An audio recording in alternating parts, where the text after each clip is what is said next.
In today's world, we're constantly bombarded with information and distractions that can easily derail our focus and determination.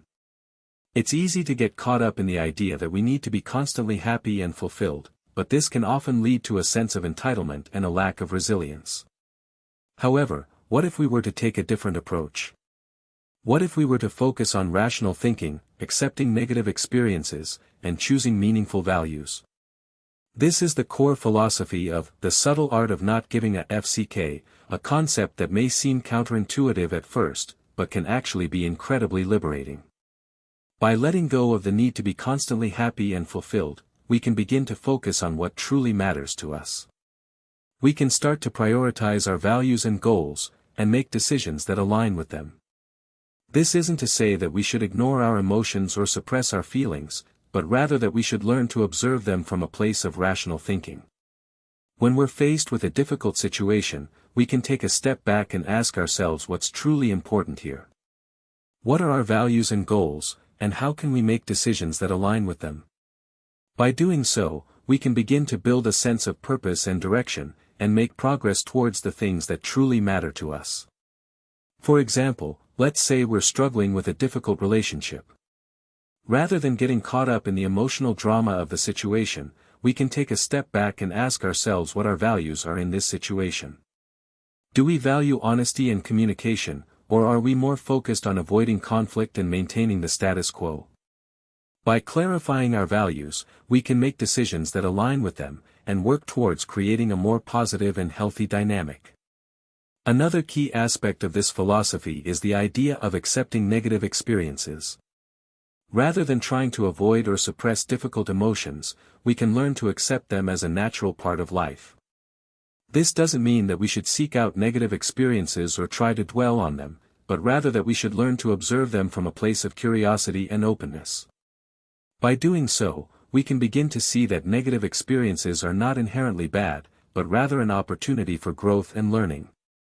For instance, let's say we're facing a major setback or failure. Rather than getting caught up in feelings of shame and self-doubt, we can take a step back and ask ourselves what we can learn from the experience. What are the key takeaways, and how can we apply them to our future endeavors?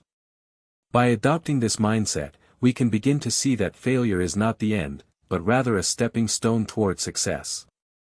As we continue on this journey of rational thinking and value-based decision-making, we'll begin to notice a shift in our perspective.